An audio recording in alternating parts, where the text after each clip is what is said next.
Good afternoon, everyone. I'm Esther Jones, a faculty member in the English department and currently serving as Associate Provost and Dean of the Faculty. And it is my privilege to welcome you to one of the final events of President Fithian's inauguration academic symposium on medical humanities and aging.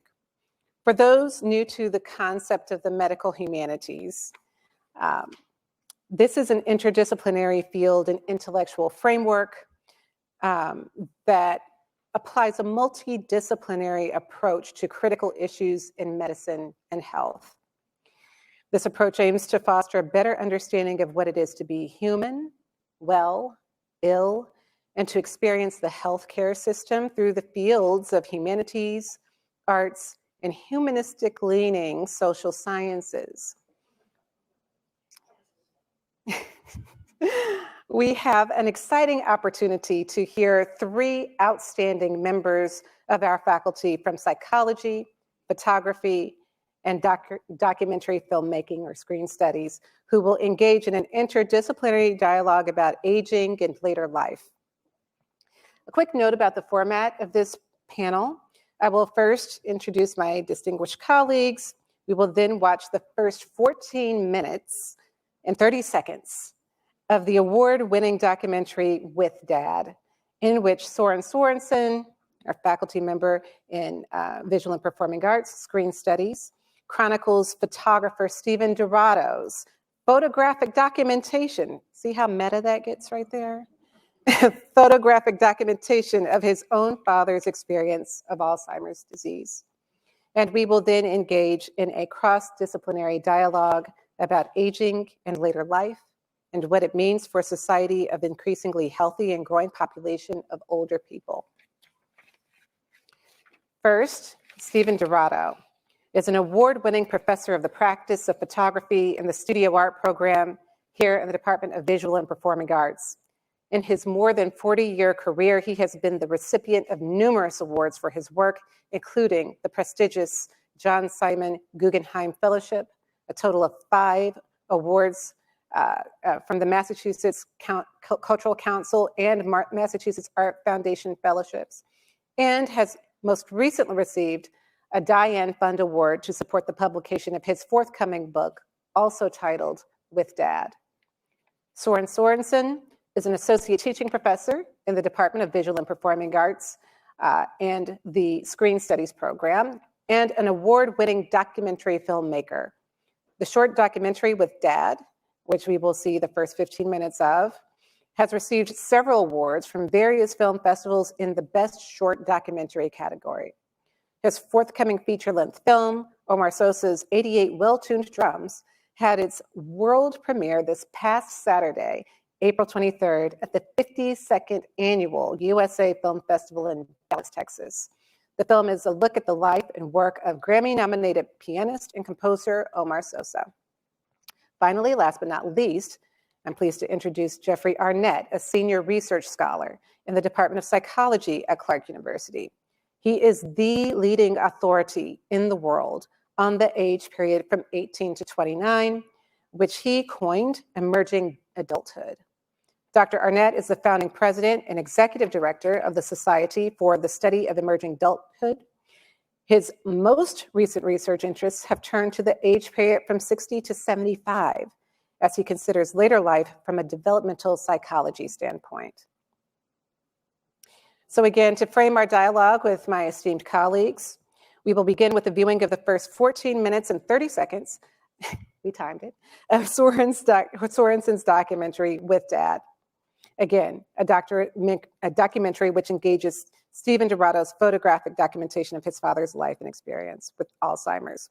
After the viewing of the beginning of the documentary, we'll then engage the panelists in a dialogue and open up the conversation to you, our audience, for thoughts, conversation, and further discussion.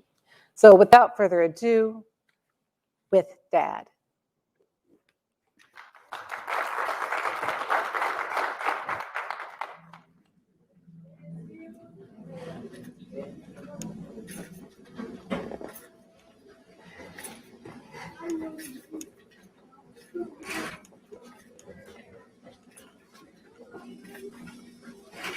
Here he comes. Here he comes.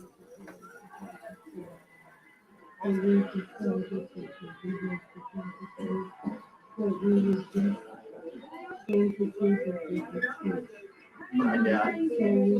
Let's take a look at you. Goodbye for Valentine's Day. Yeah, it wouldn't even occur to me, but that isn't an Thank you for the unreasonable. Valentine. Oh, I you're brought the welcome. Oh, Valentine. good. The Friday the 13th today and Valentine's Day tomorrow. Groundhog Day last week. You feeling okay? Dad, you feeling okay? Hey, you know, it's almost spring. Another month to go. Valentine's Day tomorrow. Ash Wednesday in a few weeks.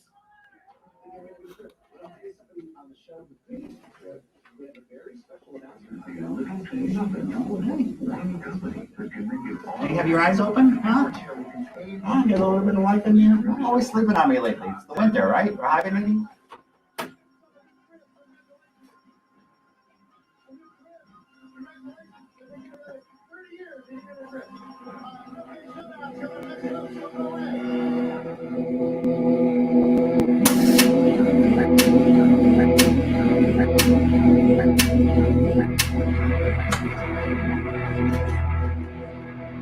I have to back up. I grew up in a wonderful family, very supportive of my early inklings of becoming an artist. My father, Stephen DiRado, works for the state of Massachusetts as an artist. If you grew up in Massachusetts, you went up to Boston Globe and there was an artist rendering of a building, of a person, of a highway going in, you saw Stephen DiRado's work. And growing up in a house with an artist like that is that, of course, my father was my mentor. And not only did I see him paint, draw, and photograph for his work, but he also brought me to museums at a very young age. And he taught me how to draw and paint. But I always was very interested in his camera. He always used the camera to make notes with, to photograph people for portraits, which he eventually then transferred to paint or to charcoal. And one of the great things that I loved about my father when I was very young is that he photographed gatherings during the holidays.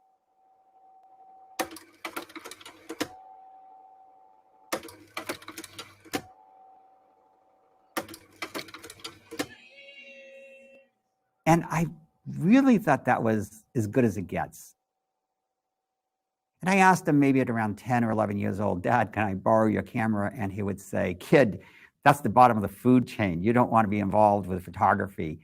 Pick up the pencil, pick up the brush, even better, become an architect. And finally, I wore him down after a couple of years of pleading with him, begging with him, and he loaned me one of his cameras. And so this particular shot, 1972, Easter, I got permission to photograph the family. Here again, my father and his other siblings. This is actually a photo I made at my grandmother's funeral, their mother's funeral. And the thing is that I photographed all my family all the time, unobstructed, uncensored. And that I knew very early on was an amazing gift to me, an ode to love from the family. Here's a formal portrait of my mother and father in their living room. It was about fashion, the goatee, my mother's bell bottoms that she's wearing, and again, the decor, what you see around them. And also notice that the family is surrounded by family photos. Here's an example of going to the beach. My father loved going to the beach my entire life. It was nothing for him to call in sick on a Monday morning when he found out it was going to be 80 degrees and clear. And in the car we went, and we were at a number of beaches up and down the New England coast. And I'm bringing my big box camera with me, and again, documenting the family.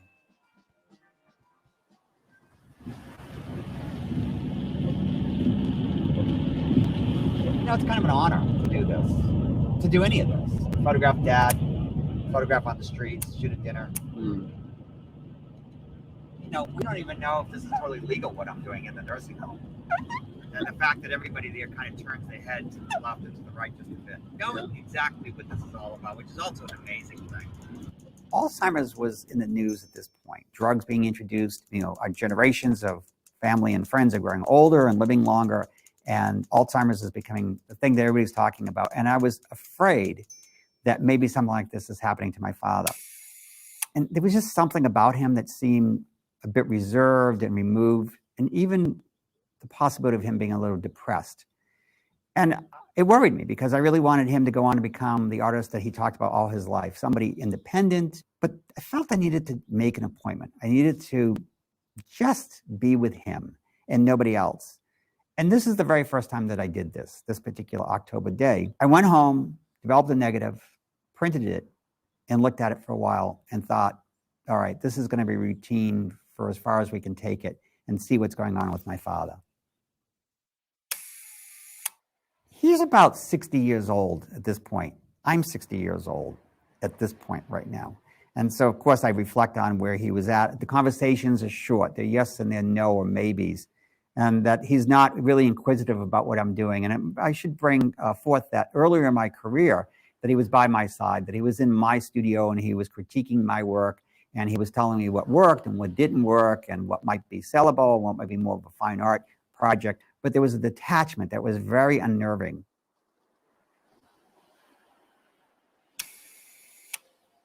This photo here even changes things for the worse. And I got a call, an emergency call, that Dad had a stroke.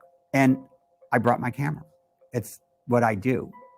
But a lot of my photos that I include myself, I use a cable release that is connected to a squeeze ball rubber, little ball that you squeeze, and the air jets through it, hammering on the shutter release of the camera to have it fire off.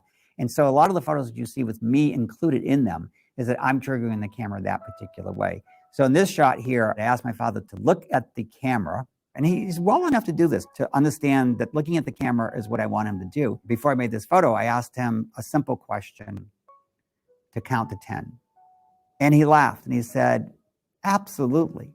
And he went 1, 2, 3, 4, 6. You know what? I'm not going to do this. That's below me. This is ridiculous. It's absurd. Even more so now than ever before, I'm very concerned about my father. Well, he fully recovered from the stroke. He can't count to 10. There's a lot of stuff going on here. My appointments with him are picking up. They're now no longer a few months. They're every few weeks. And I find myself touching him and holding him and hugging him. It's the only way I know how to communicate. And so what you see here is I'm sharing this breakfast table in the kitchen with him and really showing you that we look alike. It really is reference to the hands and how similar my hands are to my father. This is right outside of Palm Beach. It's Boynton Beach, Florida. And my mother and father have been going there for, I think at this point, at least 30 years. So here he's in the carport, standing by the door to get into the house. And while we were talking, my mother pulled into the carport with her headlights on. And it illuminated my father in a way that I thought very much like those early great horror films, Frankenstein and Dracula. The light was coming from some unearthly point of view. And it really hit me on an emotional level that he was my father, but he was also a stranger.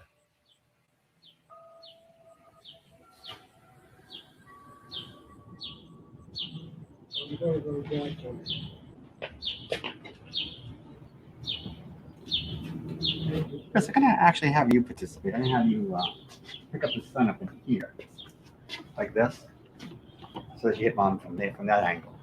You want me to hold it? Yeah, see how it's just hitting Mom like that? Just hitting her face from the side. Just a little bit. She's going to pick up a little more. Oh, okay. There it is. There it is. Perfect. All right, 60 it is. Perfect. And, hey, Mom, just looking right at the camera. There you go. Stay very still. 1, 2, in.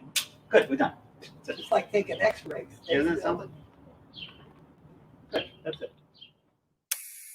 This is 1 year later, also at Boynton Beach in Florida. My father's no longer at the center of the table. My mother's replaced him. She's the matriarch, and my brother and myself in the frame on the right-hand side. What we're doing here is we're acknowledging the camera like it's a friend or a family member walking into the room. Bit of a stretch at this point because he's becoming very distracted. And he's got a mind of about a 3 or 4-year-old. Very close to my brother and sister. I'm the eldest, by the way. We decided that we would rotate our weekends and that we would daddy sit, that we'd go and spend 3 days with him, Friday, Saturday, and Sunday, cook for him, take him out for rides, watch TV with him, play some music. We also isolated him in not the master bedroom, but actually in my bedroom, in the children's bedroom. Because at this point, he was having accidents. He was waking up 3 in the morning. He was disoriented. He would urinate against the wall.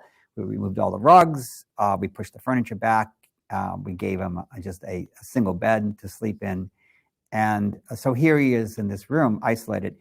And I'm going to point out on both sides of this frame are photos of mine. And I found that incredibly sad that here he is isolated against this wall, almost like a prison room. And the family, again, is disappearing, is moving off to the edges. You know, I have plenty of time on my hands to make these photos. There's not a lot of stuff happening fast here. We're talking hours and hours of silence. You know, negotiating food. It was not easy for him to even eat food at this point. A number of times he's motioned to me after I put like a chicken breast in his plate with fork and knife nearby with him to motion that he can't eat it. And it didn't take long for me I had to cut it up for him. What you might not notice in this photo is that he's missing his eyebrows, because when he'd go in to shave, he wouldn't stop with the beard, that he'd continue starting to shave his head and his eyebrows. And I set him up, and he's eating his chicken and whatever green that we have in here. And I said to him, "Dad, would you like seconds?" And he didn't say anything. He just kind of looked at me. And I said, "I think you want seconds." And I put another chicken breast in his plate. And when I turned away to get myself a drink, the chicken breast ended up being thrown into my face, hitting the side of my head. And I realized that was his way of saying he didn't want to have seconds. And every half hour, 40 minutes at best, he'd get up and walk to the bathroom. And he'd come out 10 minutes later and he'd sit down. And this went on all day. And I said to him, "Are you okay?" And he said, "Yes, I'm fine." I said, "You know what? Next time you go into the bathroom, I'm going to follow you in with my camera." Fine. Sure enough, 15, 20 minutes later, he gets up. I follow him in with my camera. You have to remember, this is about 30 pounds worth of equipment. And he's looking at the mirror. And I'm like, "Dad, you know the deal. On a count of 3, I'm going to make the photo. Stay very still." And I set up the camera. I got the shutter release in my hand. And I'm like, "Dad, here we go. 1, 2. And before I got to 3, he turned around and he smiled for the camera. And I said, no, Dad, look in the mirror." And he looked at me and he said, "The man in the mirror is looking at you." And I realized how bad this really was at this point, that he lost sense of self. He didn't know who he was. And it was a moment of, am I exploiting my father for my own purposes? Is this going anywhere? Is it going to be in any way helpful for others to see where this is going to go from this point on? And I looked at my father and I said, "Dad, what do we think about the man in the mirror?" And he said to me, "I like that man." And I said to him, "I love that man. And I think we both need to look at that man in the mirror." And I got him to turn around and look at the mirror, and I made this photo.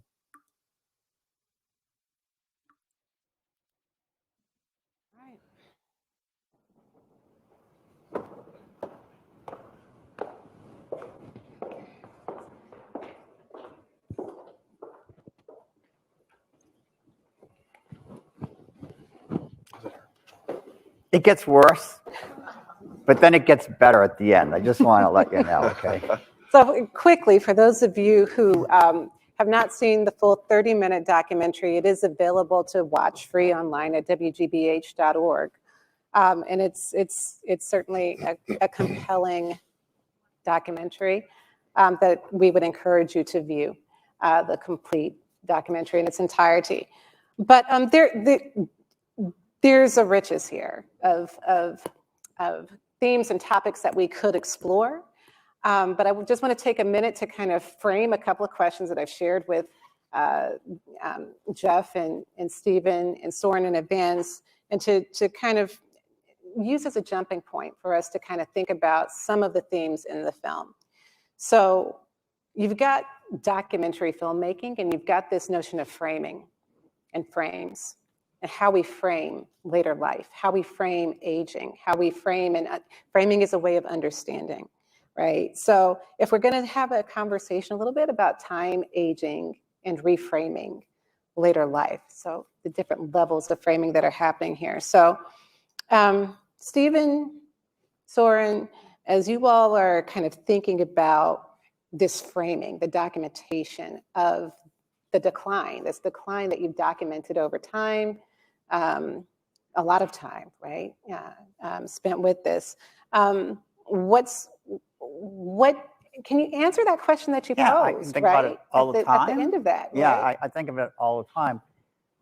Not always through my camera, even though those of you who know me, that if you take this away, I'll die. But so, you know, I watch you. I'm watching you right now going, wow, there's a photo here. But by watching everything in my life and studying, you know, that big family that you saw, I watched all of them. I studied my family. I could not articulate what they did growing up. So I was the quiet one. But I had a great party in my head watching the psychodramas. And, you know, I'm going to talk, somebody told me once about layers, and maybe the layers of an onion. And the fact is that when your grandparents go one by one, that those layers get thinner, and how frightening it is. But you always have your mother and father or a parent that's close by that still protects you.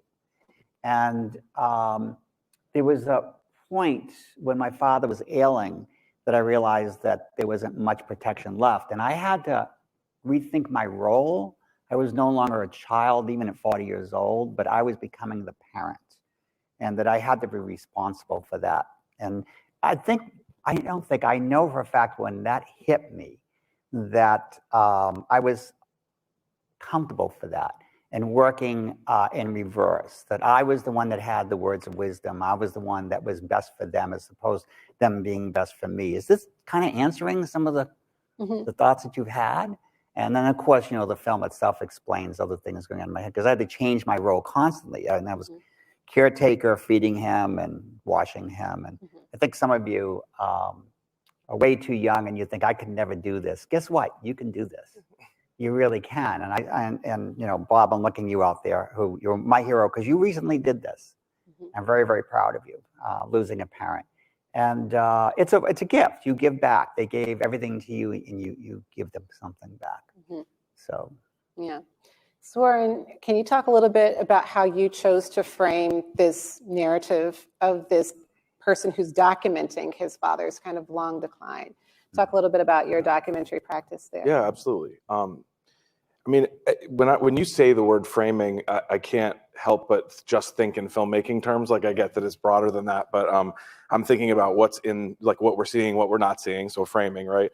But you know, there's also this photographer who has these hundreds of pictures over this 20-year, you know, course of this 20-year event that happened, and he's thinking like a filmmaker in some ways too. So when I'm looking at, you know, these photographs, I'm seeing filmmaking techniques, or I'm seeing the way that he's choosing what's in the frame and what's not in the frame. So the photographs are done. Like, I can choose what goes in and what stays out. But in a way, like that, then the question is, well, what do I want the interview to look like, and what do I want?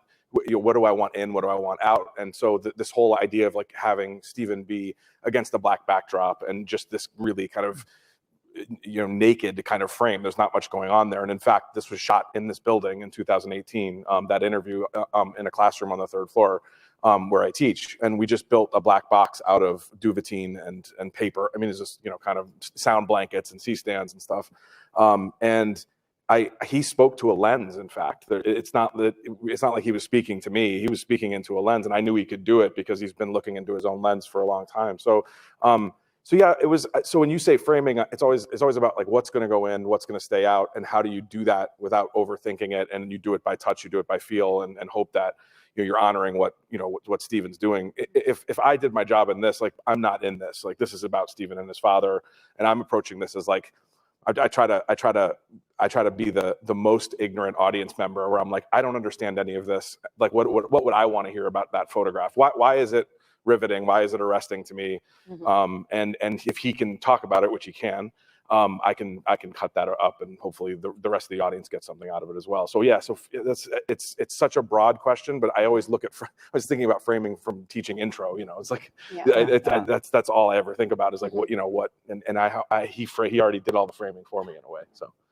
Well, I mean, it's about storytelling, right?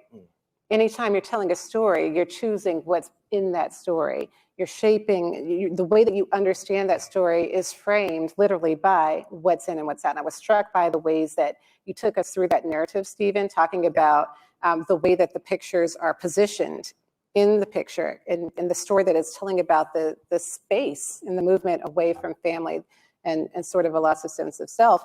And I just want to kind of think about the spaces as well. For most of the time, you're in the nursing home with Dad, right? The videography that we see there, you're in the nursing home. And frequently, our understanding of aging in the medical field is based on geriatric medicine, because these are the doctors who have the most amount of contact with aging people. And so a lot of the data that we have about aging has a framing, right? And a lens that approaches it from a medical discourse of aging, death, dying, right? And so I want to ask you, Jeff, as you've begun to pivot your work to thinking about later life as another developmental stage, what's the reframing that you're thinking about in terms of later life as a developmental stage? Yeah, I've thought about how we frame development for a long time. I first became interested in the 18 to 29-year-old age period that I call emerging adulthood. About 30 years ago, when I started studying people in their 20s, and they're so interesting. They have so much to say, and it's such a dramatic and important time of life. And at the time, and still now to a large extent, there's a lot of negative framing of how long it was taking people to grow up, because people were taking longer to get a stable job, waiting later for marriage and parenthood, and all of that was portrayed as a kind of failure to launch, a reluctance to grow up. And I didn't see that at all when I started interviewing people and actually talked with them. So I proposed the idea of emerging adulthood partly to get people to reframe it and see it as actually really positive in some respects. People are going to make a lot better choice about what field of work to go in, or what marriage partner to have, or whether to have children if they wait until at least their late 20s or early 30s before they make those decisions, rather than about 20 as they did 50 years ago, as amazing as that seems. So now that I've been doing that research for a long time, sort of looking for something else fresh to do, and partly as a consequence of the fact that I'm not an emerging adult anymore. I'm turning 65 this summer, so I've certainly been thinking a lot about how that's framed. Is 65 old anymore? I mean, it certainly used to be, and there are a lot more of us now who are fortunate to live in our 60s, 70s, and 80s than ever before. This is a really recent change. It's just really in the last century. I mean, in the 1930s, when the Social Security program was first established, you would get an old age pension beginning at age 65. At that time, most people didn't ever live to collect it. The median life expectancy was actually lower than 65. Now it's close to 80, and it's still rising. So a lot more people are living a lot longer than ever before. And we basically conquered infectious diseases. I mean, that may seem like a strange thing to say when we're in our third year of COVID, but it's actually a really good example of how we've conquered infectious diseases. This terrible, infectious, deadly disease spread around the world, and in a year or two, we'd come up with a vaccine that basically makes it possible for us to be here without masks on, at least mostly. It's good if you have a mask on. It's still a safe thing to do. But just in that short time, we conquered what in previous times we wouldn't have been able to do anything about. And so now very few people die of infectious diseases. Heart disease and cancer are the main sources of mortality. And so a lot of people, we have grandparents around in a way that no previous time did. We have parents around for longer than no previous time did. But along with that goes the greater likelihood and greater proportion of people who reach the state that Stephen's dad did, and it's hardly anybody ever lived to reach that state before the past century. So I think there's a lot of good reasons to frame older adulthood positively, because more people stay healthier for longer than ever before. And then there are things you can do. I mean, just what we know about diet and exercise and how those contribute to health as well as longevity. We've learned a lot about that in the last 50 years. But still, and even though there's a lot of reason for optimism, there is still that sort of tough reality that even if you've done all the right things, researchers on longevity say that there's basically a 3-part predictor to how long you'll live, and 1/3 of it is diet and exercise, and 1/3 of it is genetics, and 1/3 is who the hell knows. Nobody knows. It's just luck. It's random, or maybe it's factors we don't know yet. That's what I'm banking on. Right, yeah. So who knows? Yeah. So we are living longer, but the reality is that more people will have the kind of experience that Stephen's father had, and the kind of experience that Stephen and his family had. I mean, I really urge you to watch the whole documentary, because to me, it is about his dad, but it's really about Stephen and his family too. I mean, we didn't we didn't see enough of it, so he really got to introduce his brother and his sister and his mom. They become more a part of it in the second half of the film, and it's horrifying in some ways, right? Because none of us wants to go out that way, right? If you look at research in psychology on fear of death, it's actually highest in the 20s. And as people get older, fear of death goes down. That really surprised me when I first learned it, because that's not how I feel about it. And it's a bit counterintuitive, right? Because you'd think the closer you get to dying, the more you'd fear it. That's not how it works. People fear death the most in their 20s, when they still feel like they have their life to live. They haven't had a chance to reach for those dreams that they have. They haven't had a chance to make those reality. But by the time people get to later life, they fear death less, because they feel like they've had their life, and they're less fearful of the end. But what people really fear in later life is that experience. That terrifies people more than death, because nobody wants to be deprived of your senior years. That dependency, and becoming so dependent on others, and I was thinking of that famous line of Shakespeare's. It's in As You Like It, where he has this character, Jack, go through the 7 ages of man, and it begins with the mewling, puking infant. And then last scene of all that ends this strange, eventful history is second childishness and mere oblivion. Sans teeth, sans eyes, sans taste, sans everything. Sans everything. Wow. That would have made a great title, by the way. None of us want to end up sans everything, because as Stephen put it so well, I think actually this comes later, he no longer knew who he was by the end. He lost his identity. He lost his ability even to identify himself. You see that in that mirror scene. Yeah, that's of course you ended with that, which really cheered you up.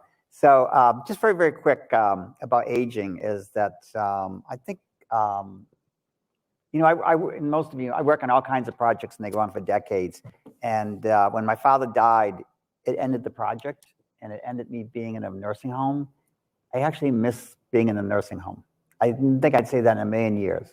But to experience the end of life and the spirituality of it was mind-blowing. I looked forward to it week after week and year after year. I'm going to give you things I think ended up on the editing room floor. And at one point when I was in the elevator to go see my father up to the second floor, I have this little mantra. I would see myself reflected in kind of the brushed aluminum, and I'd always say, you know, Dad, what are we going to do today? What kind of photo am I going to make? But one particular time I had a nurse near Diane, and Diane said to me, sharing the elevator, you know, your father's been here for 5 years. And I'm like, is that a good thing or is that a bad thing? And he's over there. It's just, she said, it's kind of a record. So it's like 1.2 or 3 years that the person's in a nursing home. And then I'm going to cry. She said to me, you know why he's here this long? Right, I'm looking at it. For his son to make great art. So that's nothing, but I want to make you laugh. So, okay, this whole thing about growing older. My father-in-law lived to be 104. Okay, I just want to tell you that.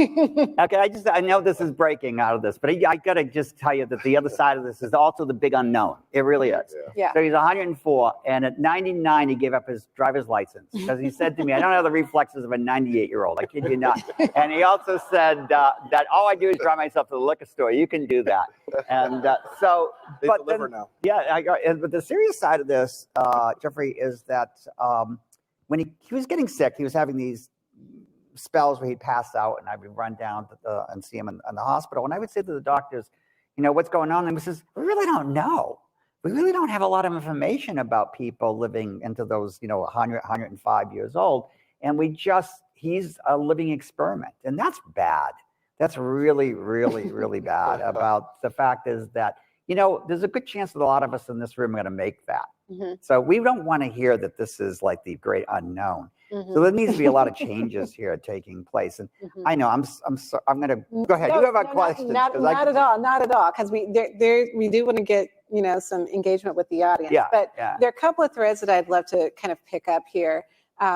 One has to do with I loved what you all had you were starting to go down a road about kind of the communal aspects, right?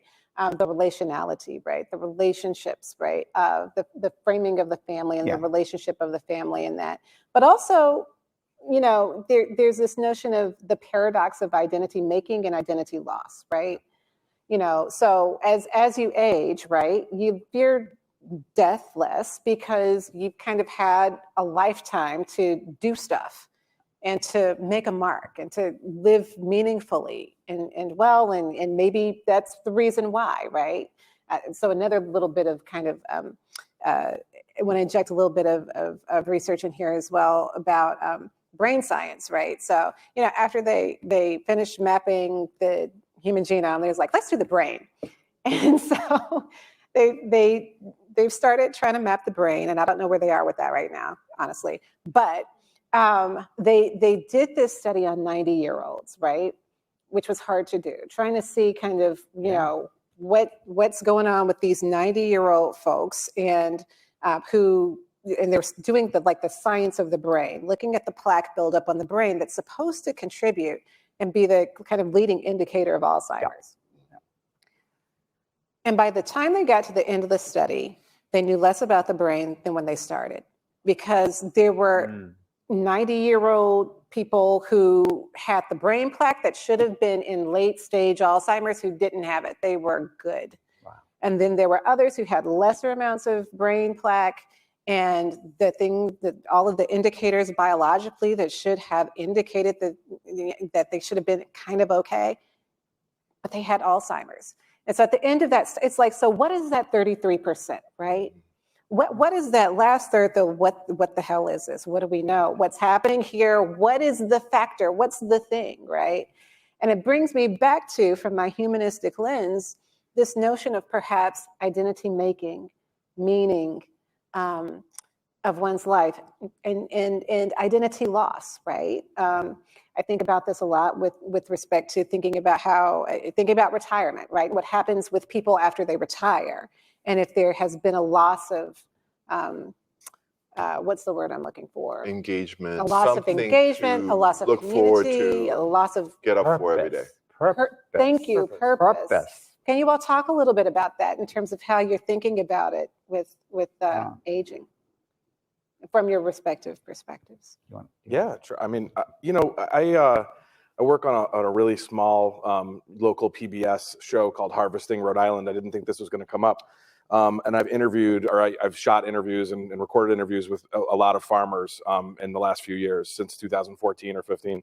And one of the things that's really common, especially in these in these like third or fourth or fifth generation places, is that somebody will sort of point out into a field and there'll be a tiny tractor moving along the horizon, and they'll say, that's my father, or that's my mother, and he's 98 years old, and the doctor says, whatever you're doing, just keep doing it. Kind of like there's no, and everyone is sort of confounded by this person still doing what they were doing in their young years, in their elder years. And also, my other kind of personal experience with this from filmmaking came from my first feature, which was called My Father's Vietnam, which came out in 2016.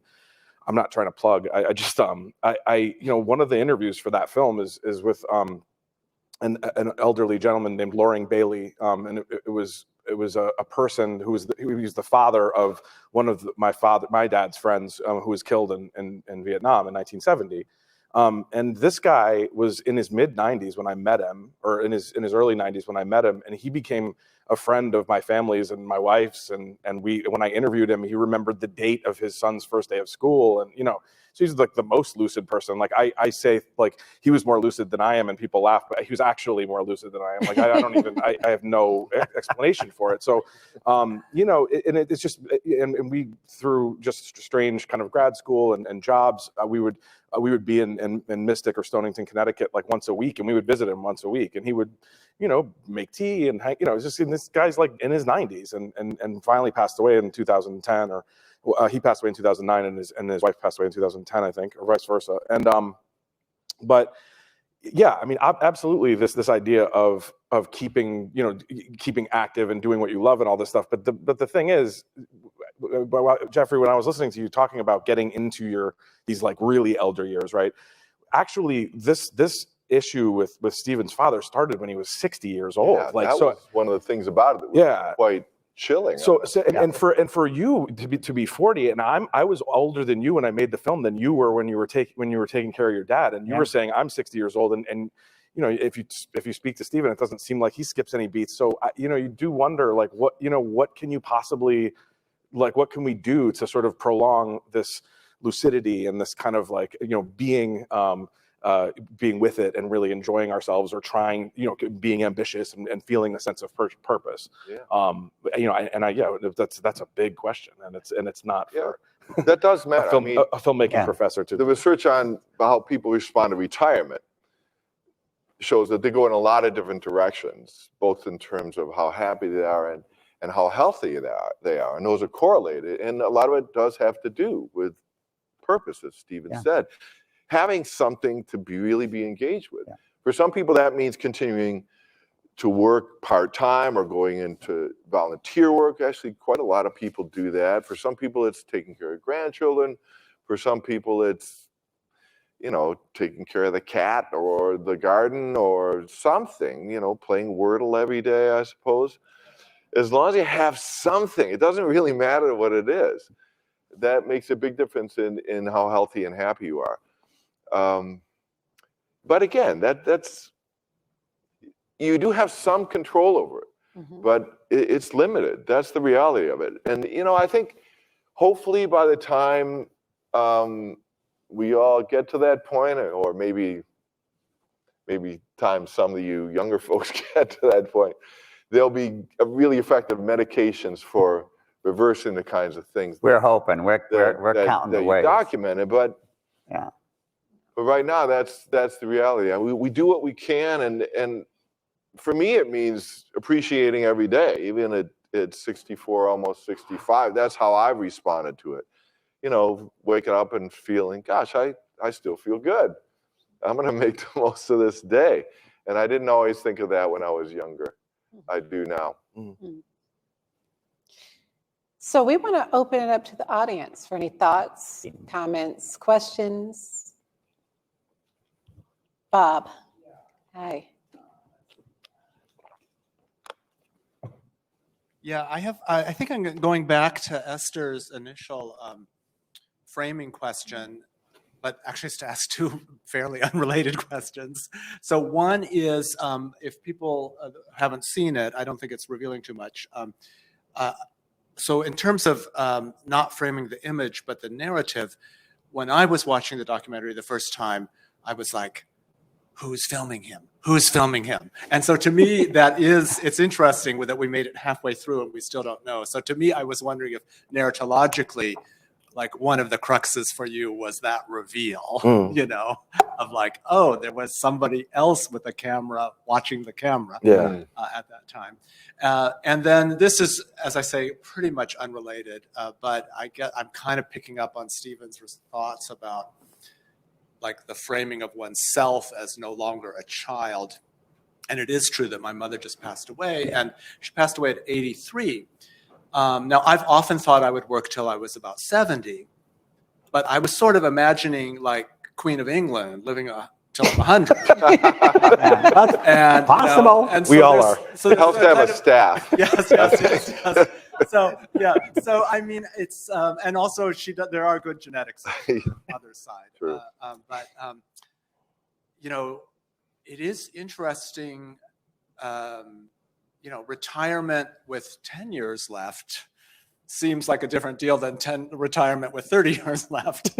And so I don't know if that comes up in your research. I'm asking you if I should retire sooner. That's funny.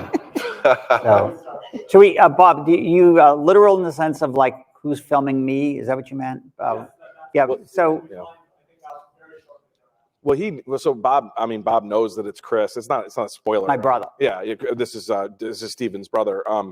In fact, on the subject of spoilers, and Stephen sort of said at a few points during this interview that you have to laugh at this stuff, or else you kind of drive yourself mad. And he said, it's about in the interview. He said it's about Alzheimer's. It doesn't have a happy ending. I mean, so you can't really spoil the film. I mean, in that way. So it's a serious thing, but it's also sort of humorous.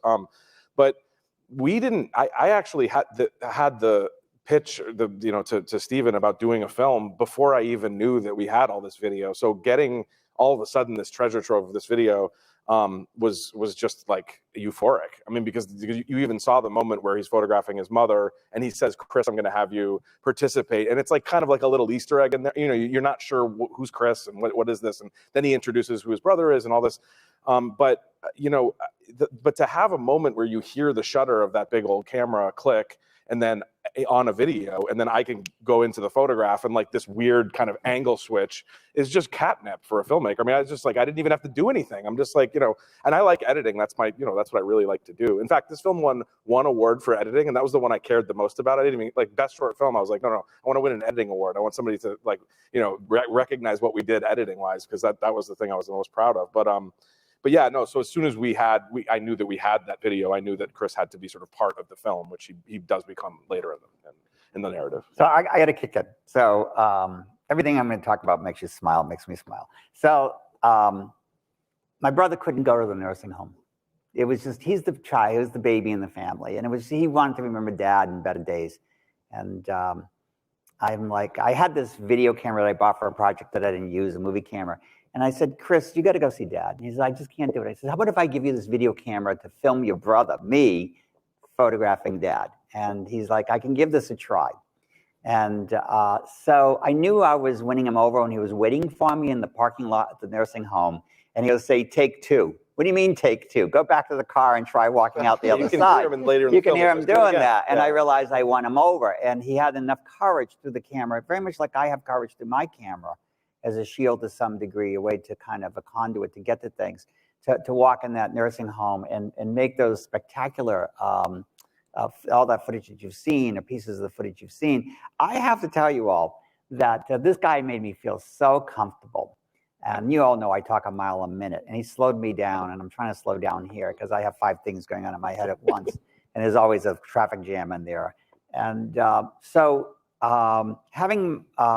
what came first was the interview over a 2-day period.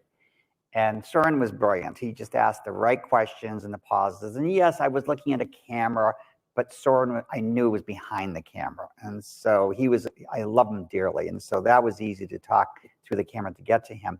I didn't know if I was telling the absolute truth in my memory.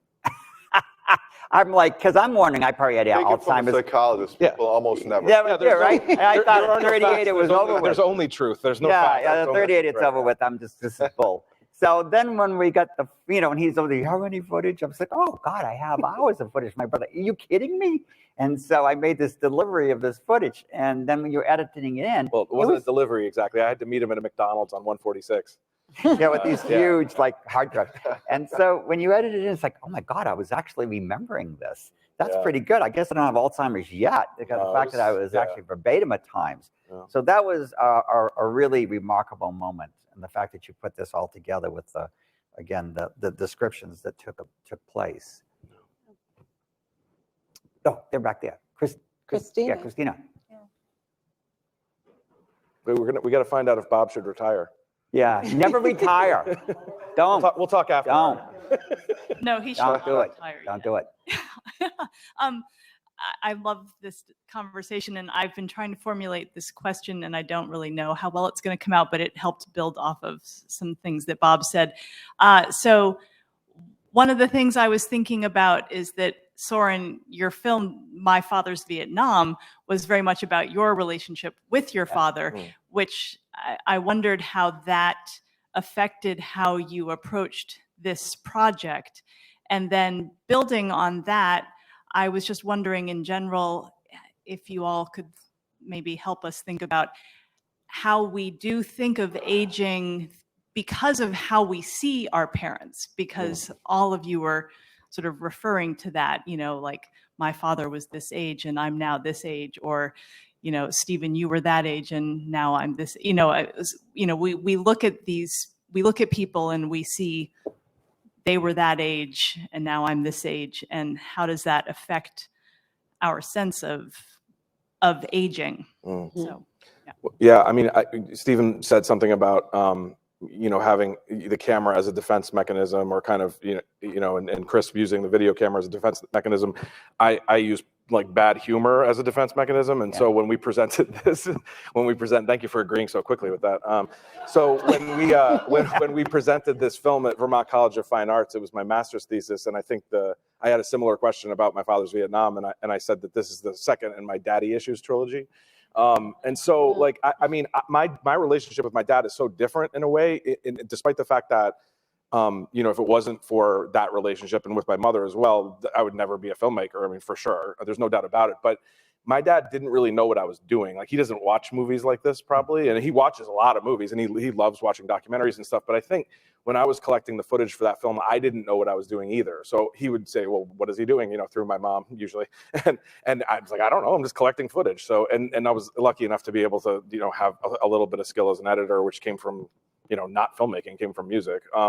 But yeah, I mean, it definitely informed it. And the idea of this father being a mentor or something that, again, this identity that Stephen forged his own identity in the shadow of, I think absolutely. I think we're all sort of standing on the shoulders of giants, whether it's a parent, a mother, a father, or a mentor, as I consider Stephen to be one of mine. And the feeling is mutual, because he made me feel very welcome when I was a visiting lecturer here before my job was converted. So yeah, I mean, this is a big question, but these are important relationships to me. Absolutely. So yeah, hope that answered your question. Christina, mine is acceptance. Like, my mother's 90 and knows way too much.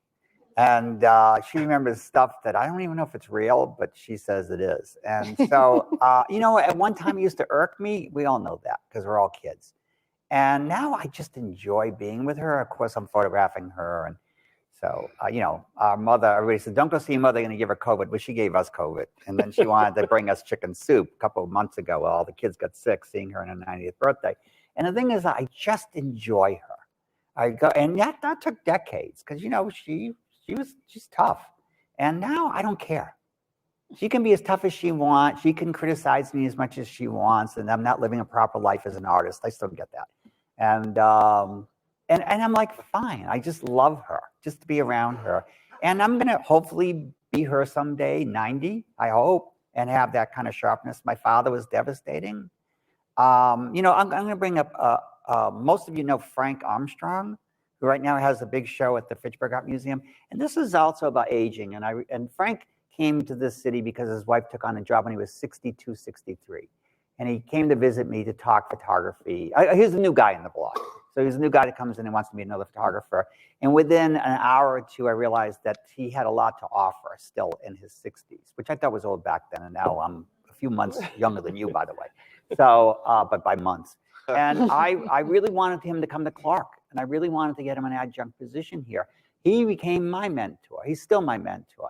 And for so many reasons. One is that I'm learning from him. I'm still a student. And the fact is that I want to be him someday. And he's like 25 years older. And so my little magic bullet is you should all have friends that are younger than you, your age, and much older. And that gets hard as we get older, but they're still out there. So I actually rotate. I visit a bunch of Professor Emeritus. I visit other friends of friends that are in their 90s. I bring them a bottle of wine. We get plastered. I hear all about great stories. They got 90 years worth of stuff to tell you. You know, and Matt, who's over there, we went to see an emeritus professor this morning, and we were good kids. And I said that to him as we left the Briarwood, which is a retirement community. And I looked at you, right? And I said, we were good kids today. We did good going to see this person for an hour. That keeps me young. That really, truly, truly keeps me young. I'm going to quote Frank Armstrong. So Frank, a number of years ago, his wife said to him, Frank, we're going to go on a cruise. It's 55 years and older cruise. I'm like, Frank, you're going to do this? Ellen wants to do this thing. So 2 weeks later, he comes back. I said, Frank, how'd it go? He said, effing old people. I'm like, wait, I'll never do this ever again. I'll never, ever hang out with old people. They talk about their hemorrhoids. They talk about their finances. And nobody ever, ever listens to you. And you know, I took that really profound. That was a really profound moment. Don't hang out with old people, right? And he's older than most of the people that are on that boat. Yeah. And so, you know, to have purpose, to value the people around you, and to have a vast scope of friends too. I have friends that have nothing, that no common interest. Most of my friends are a hell of a lot smarter than me, but by hanging around them, I get to look smart. So, and I think that's the magic bullet. I don't think it's a big, huge secret. I really don't. Well, I want to say something about Stephen, which is this is a really good human being. But you see in this film, it is a film about decline. There's no getting around that. But it's also a film about courage, and love. And it's about courage, both, I think, the kind of courage you show and your mom shows. You know, hanging in there. That's not an easy thing to do. I mean, if you've ever had to experience it, to visit somebody who is really no longer there. As you put it, you're very honest about it. He's not there anymore. And yet Stephen goes to visit him, and his mom goes out of the love that they had for him and still have for them. And that not everybody can do that. I thought one of the most effective parts of the film actually was on his brother Chris, and how Chris just is not up to it. And I don't know how I would respond. Neither of my parents had dementia. They both died for different causes. I'd like to think that I'd be as brave as Stephen and his mom, but I don't know. I think it'd be really, really tough. And I think people respond in all sorts of ways that we can empathize with. I mean, Chris's response to it, I think, is a very human response. It's not because he doesn't love your dad anymore. It's maybe because he loved him so much. He didn't want to let go of the image. He can't stand to see him like that. And I think that's how some people feel. So you know, if you're thinking to yourself, oh God, this thing about Alzheimer's got to be really depressing. In the end, it's not. It's actually quite uplifting and consoling because of the love and the courage that it depicts. I mean, again, none of us wants to go out that way. Solves everything. But if you do, you'd like to think that the people who loved you the most and whom you loved the most would still come to visit, even if you are no longer there. I just want to, real quick to that, is I think thanks to your film and the book, is that the most asked question that I get from people is this. you know, my mother's in the nursing home, or my cousin, or my brother, my wife, my sister, whatever. And they'll say, I don't know how often to go and visit. And my response is, once a day might not be enough, but once a year might be one too many for some people. And the thing is, that's it. You have to search what's right for you, not for them, but for what's right for you to go and visit. And if you're dealing with dementia, dealing with somebody with dementia of some form, you got to live in the moment when you're there. You can't say, hey, let's go get chocolate chip cookies. That's over with. You know, or we're going to watch Casablanca again. That's over with. You got to live that exact moment with them and whatever they're reaching out for that time. And so that last year or two in the nursing home, it was something as simple as hearing a cardinal outside and then wheeling him out there and then tapping his ear and, you know, cardinal and the sounds. And he would kind of get it. Or just a lot of times it would be the sun on his face and touching him for the heat on his face. And I would become that also. You know, as an artist, you would do this. You become the subject. It's the best way, I think, to document. And but you know, I also, because he was in a nursing home that was the town he was born in and the town he died in, Marlborough. And so my high school friends were dealing with some of the same exact issues with their loved ones, their parents. And they would, Stephen, how you doing? You know, there's big funny camera. Who is this guy, right, with this camera?